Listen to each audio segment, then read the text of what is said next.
Sa Chapter 6 ay nalaman ni Wang Feng ang dapat gawin para ma-activate ang Immortal Black Spirit Tortoise ni Li Qing. Sa tulong naman ni Elder Ye Gucheng ay nagamot ang pinsala ni Ling Feiwo at magbabago ito ng antas ng kultibasyon. May isang evil cultivator naman ang paparating sa lugar kung nasaan ang Divine Immortal Sect para kainin ang mga cultivator doon. Patuloy naman ang paglakas ng enerhiya na nanggagaling sa kubo ng Divine Immortal Sect at hindi nagtagal ay dumating ang sukdulan ng lakas at makikita na halos masira ang lahat ng nasa kapaligiran doon. Lumabas sa kubo si Ling Feiwo na may bagong antas ng kultibasyon at kasunod naman nito ang kanyang Master Elder na si Ye Gucheng. Agad naman nagpasalamat kay Wang Feng si Ling Feiwo sa pagbibigay nito ng pagkakataon na makapasok sa Divine Immortal Sect at makapag-Profound General Realm sa tulong ni Elder Ye Gucheng. Si Li Qing naman ay napakagat sa damit ni Wang Feng dahil inggit na inggit ito sa kanyang junior sister at iniisip nito na siya ay magiging entry phase realm sa isang buong taon dahil siya ay ang senior brother. Si Wang Feng naman ay sinabing mula sa araw na yon ay sumunod si Ling Feiwo kay Elder Ye Gucheng at humiling na sana ay sa mga darating na panahon ay madadala niya ang pangalan ng Divine Immortal Sect kahit saan man siya magpunta.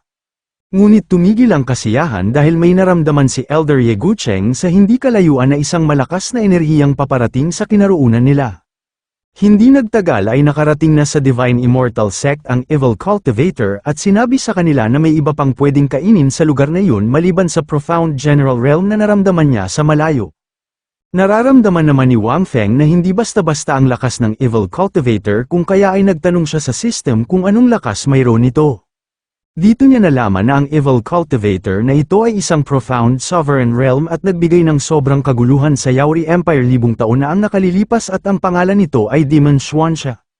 Sa mga panahong yun ay natalo siya ng Emperor ng Yaori Empire at ikinulong siya ngunit nagawa nitong makawala sa seal na inilagay sa kanya at bumaba ang kanyang kultibasyon hanggang sa ito ay maging kasing lakas ni Elder Ye Gucheng na isang Nobility Realm. Nang malaman ito ni Wang Feng ay nangamba ito dahil kung nasa totoong lakas ng kultibasyon mayroon ang Evil Sect ay kahit si Elder Ye Gucheng ay hindi kayang tapatan ang lakas ng isang Profound Sovereign Realm. Ngunit biglang nagsalita si Li Qing at tinanong kung anong pangalan ng Evil Cultivator na nanggugulo sa clan nila. Kapag hindi niya sinabi ay mamamatay siya at hindi maililibing ng maayos. Galit naman ang Evil Cultivator kay Li Qing ngunit si Li Qing ay matatag na nakatayo na may kayabangan pa dahil alam niya na malakas si Elder Ye Gucheng at Wang Feng ngunit hindi nito alam na ipinapahamak niya ang Divine Immortal Sect sa ginagawa nito. Kaya sinabi ni Ling Feiwo kay Li Qing na ang Evil Cultivator na nasa harapan nila ay hindi nalalayo sa lakas ng kanyang Master Elder na si Ye Gucheng na may Nobility Realm. Sagot naman ni Li Qing kay Ling Feiwo ay kahit ang Evil Cultivator ay isang Nobility Realm ay nariyan pa rin si Wang Feng na leader ng Divine Immortal Sect. Sinabi daw ni Wang Feng sa kanya na ang Entry Phase Realm ay kayang makamit sa isang taon lang kaya ang Profound Sovereign Realm ay makakamit sa loob ng 3 taon ng pagsasanay. Sinabi pa ni Li Qing sa Evil Cultivator ay lumuhad sa harap ng Divine Immortal Sect at mamatay. Si Wang Feng naman ay nabibwisit sa ginagawa ni Li Qing at alam na nito kung bakit binigyan siya ng isang Immortal Black Spirit Tortoise na pangangatawan dahil dapat lang siyang bugbugin ng bugbugin kagaya ng sinabi ng system kay Wang Feng. Kahit ang Evil Cultivator ay sobrang galit na sa pang-aasar ni Li Qing at hinamon niya ang Divine Immortal Sect na lumaban sa kanya. Kaya si Wang Feng ay nagsabi kay Elder Ye Gucheng na labanan muna ang Evil Cultivator dahil sisiguraduhin ni Wang Feng na hindi makakabalik sa Divine Immortal Sect ang kalaban. Nagsama na nga si Wang Feng gamit ang system at hinihintay na lang nito ang pagdating ng mas malakas na cultivator. Samantala ang devil na si Xuanxia ay naglabas ng isang bowl ang enerhiya na naging isang malaking kamay ng demonyo at inatake nito si Elder Ye Gucheng. Si Elder Ye Gucheng naman ay umatake din ngunit baliwala ang atake nito at nahawakan siya ng kamay na enerhiya ni Xuanxia. Si Ling Feiwo naman ay nakiusap kay Wang Feng na tulungan ang Master Elder niya na si Ye Gucheng ngunit ang sagot ni Wang Feng ay minamaliit ang Master Elder niya dahil hindi basta-basta mapapahamak si Elder Ye Gucheng. Hindi nagtagal ay may enerhiyang sumira sa malaking kamay ng demonyo hanggang sa tinamaan nito si Xuanxia. Matapos tamaan ni Elder Ye Gucheng ay bumagsak ito sa lupa at inisip na hindi ordinaryong teknik ng espada yun at hindi niya akalain na may nagtatago sa lugar na isang Nobility Realm. Nagalit ang Evil Cultivator dahil sa nakuha nitong pinsala sa atake ni Elder Ye Gucheng kaya nagpalabas ito ng malakas na enerhiya upang muling umatake. Naghahanda na nga ang Evil Cultivator ngunit biglang nagsalita si Lee King at sinabihan ito na mayroong pang-iinis na huwag mag-isip na tumakas dahil hindi siya makakatakas kay Lee King at sa Divine Immortal Sect.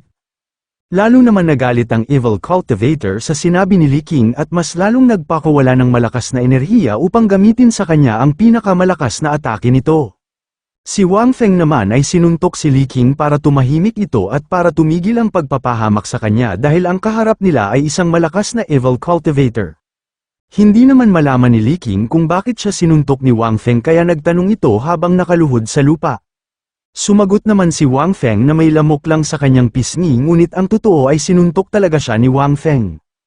Ibinaling naman ng Evil Cultivator ang kanyang galit kay Elder Ye Gucheng dahil nadarama nito ang pinsala sa kanyang kamay. Sinabi nito kay Elder Ye Gucheng na kung makakawala siya sa seal na inilagay sa kanyang katawan ay si Elder Ye Gucheng ang bubusog sa Evil Cultivator. Kaya naghanda na ito para umatake at nagpalabas ng isang malaking kamay na halos matakluban ang kalangitan. Matatag na nakatayo si Elder Ye Gucheng at walang balak na umiwas kahit na ang paparating na enerhiya ay napakalakas.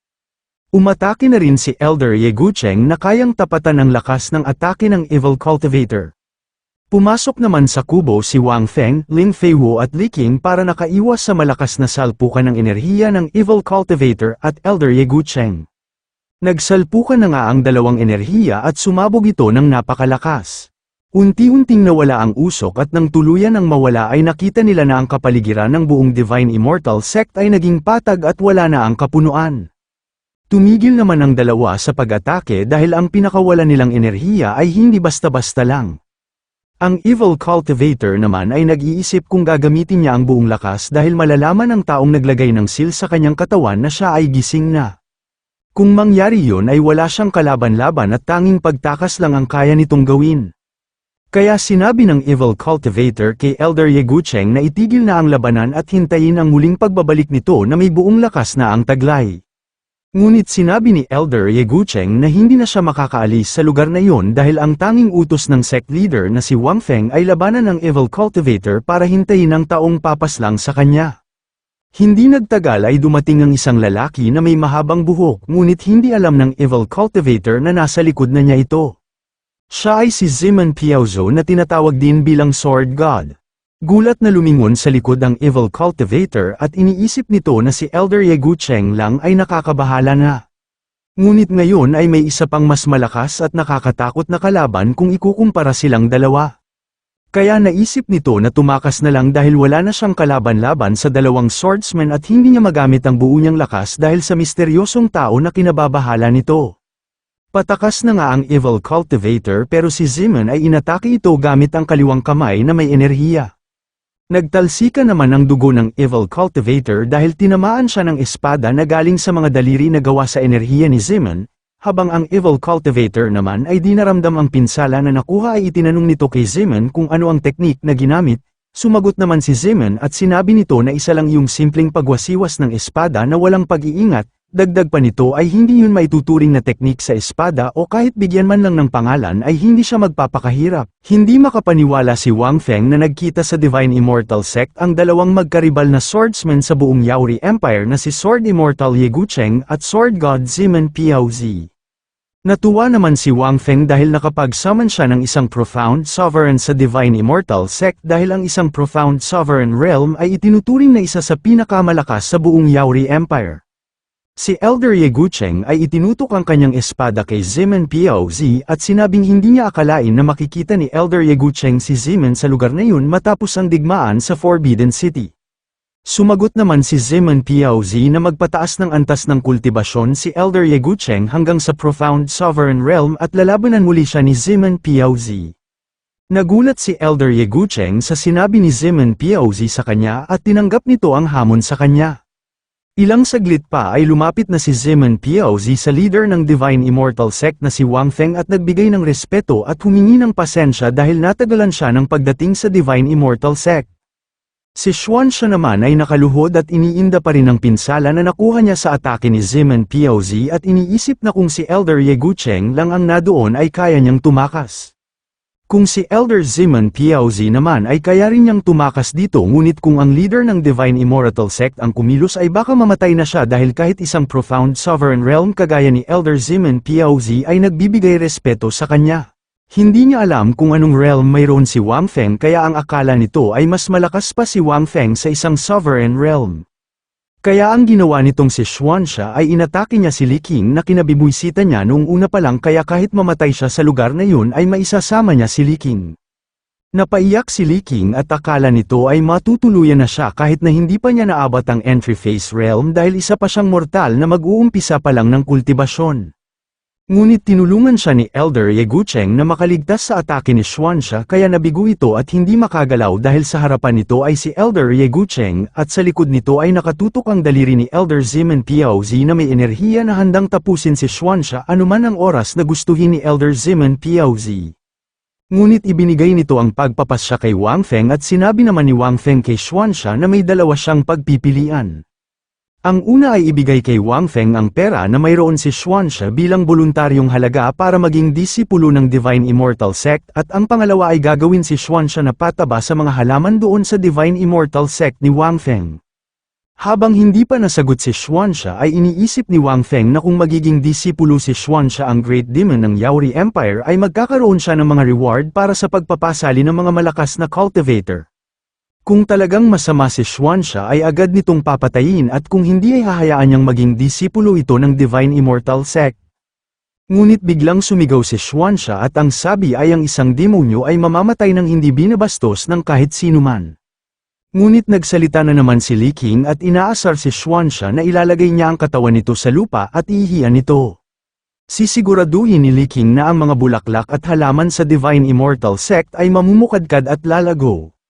Si Wang Feng naman ay nabibwisit kay Li Qing at gustong-gusto na niya itong bugbugin, kaya hindi na siya makapaghintay na mag-umpisa sila sa pagsasanay para magising ang Immortal Black Spirit Tortoise sa katawan nito. Ngunit biglang may sumapak sa mukha ni Li Qing at napaluhod na umiiyak ito at nagtanong kung sino at bakit siya sinapak sa mukha. Si Ling Feiwo pala ang sumapak sa kanya dahil hindi na rin ito matiis ang pangbibwisit ni Li Qing, ngunit sinabi ni Ling Feiwo na may lamok sa mukha ni Li Qing kaya nagawa iyon. Dahil sa ginawa ni Li Qing ay nagalit na naman si Xuanxia, ngunit si Wang Feng ay nagsalita. Na alam niyang mapagmataas at arogante si Xuanxia kaya hinikayat niya ito na sumali sa Divine Immortal Sect ng 1 taon, at kung hindi niya magustuhan ang Divine Immortal Sect sa loob ng 1 taon ay pwede na siyang umalis doon. At biglang sumigaw ulit si Xuanxia at ang sabi nito ay ang demonyo ay mamamatay, ngunit hindi binabastos sabay bigay ng kanyang pera para sumali sa Divine Immortal Sect. Nakuha na nga ni Wang Feng ang voluntaryong halaga ni Xuanxia, kaya ang system ay nagbigay ng napakagandang reward kay Wang Feng dahil dito mas ginanahan siya na maghanap ng mga malakas na cultivator. Naalala ni Wang Feng na sinabi ni Xuanxia na kumakain siya ng mga cultivator kaya napunta siya sa Divine Immortal Sect. Naisip ni Wang Feng na kung talagang delikado ang buong mundo sa Great Demon ng Yaori Empire ay kailangan niya itong tapusin sa lalong madaling panahon. Ngunit nananakot lang pala ang Demon Xuanxia at nasanay na siya na gumagawa ng ganoong pananakot. Nagtanong naman si Wang Feng sa system kung totoo ang lahat ng sinasabi ni Xuanxia at sagot naman nito ay hindi nagsisinungaling si Xuanxia. Nagtinginan si Wang Feng at si Xuanxia nang biglang nagtawanan ng malakas na parang magkaibigan na ng matagal na panahon. Nagtataka naman si Ling Feiwo kung anong pamamaraan ang ginamit ni Wang Feng para mahikayat si Xuanxia ang Great Demon na sumali sa Divine Immortal Sect sa loob ng ilang segundo lang. Ngayon ay naayos na ang lahat kaya niyakag ni Wang Feng ang mga ito para pumasok sa totoong lugar kung nasaan ang Divine Immortal Sect. Kaya nagulat sila Li Qing at Ling Feiwo na hindi pala isang kubo lang ang Divine Immortal Sect. Samantala ang bagong disipulo ng Divine Immortal Sect na si Xuanxia ay nag-iisip na tunay nga na napunta siya sa isang hidden sect mula sa sinaunang panahon dahil mayroon itong isang profound sovereign at general realm, kaya gusto niya na makita ang totoong Divine Immortal Sect at kung anong mayroon sa loob nito. Pumasok na nga sila sa kubo at silang lahat ay nagsisiksikan sa loob nito. Ilang saglit pa ay inilabas ni Wang Feng ang isang tableta na susi para mabuksan ang Divine Immortal Sect. Ang kubo ay nagliwanag sa loob at labas na ikinagulat ni Li Qing, Ling Feiwo at maging si Xuanxia dahil may mahiwagang pinto ang lumitaw sa harapan nila at ito ay tagos mula Yaori Empire at sa secret realm ng sinaunang panahon. Napatanong tuloy si Xuanxia habang gulat na gulat kung anong klaseng sect ang Divine Immortal Sect dahil ito ay nakatayo sa loob ng Secret Realm. Ang Secret Realm ay hindi basta-basta nakikita sa Xianlan Continent at kapag ang Secret Realm na ito ay lumabas ay nagdudulot ito ng digmaan ng mga kaharian o kaya ay madugong labanan. Dahil ang tanging makakabukas lang nito ay mula sa Profound Emperor Realm pataas. Dahil sa loob nito ay maaring makakuha sila ng malalakas na armas at kagamitan pati na rin ang mga cultivation technique at legacy ng mga Profound Emperor na nabuhay doon. Kaya naisip niya na ang Divine Immortal Sect ay binuo ng isang Profound Emperor Realm at ang Divine Immortal Sect ay may legacy nito na makapagpapalakas pa sa kanya. Pinangunahan naman ni Wang Feng ang pagpasok sa Secret Realm ng Divine Immortal Sect at nakita niya sa unang pagkakataon ang kabuuan ng kanyang Divine Immortal Sect. Sa pagpasok ng lahat sa Secret Realm ay patuloy silang namangha dito lalong-lalo na si Xuanxia dahil napatunayan niya na ang Divine Immortal Sect na pangalan ay totoong lugar para sa mga immortal. Naglakad sila sa mga batuhan na lumulutang bilang tulay papunta sa gusali kung nasaan ang Divine Immortal Sect at nang makarating sila ay sinabi ni Wang Feng na pwede na silang maghanap ng kwarto para sa kanilang tutuluyan ngunit may mga forbidden area na hindi nila dapat pasukin. Binuksan ni Wang Feng ang kanyang Divine Immortal Sect at nakita ang isang upuan na para sa isang leader ng sect at ito ay para sa kanya lang. Umupo si Wang Feng at nakita niya ang mga upuan na walang nakaupo at inisip niya na mapupuno yun ng mga Profound Emperor Realm balang araw. At naisipan na ni Wang Feng na mag-summon sa system at nakuha nito ay ang Palace Lord ng Shifting Flower Palace na si Yao Yu at isa sa pinakamaganda.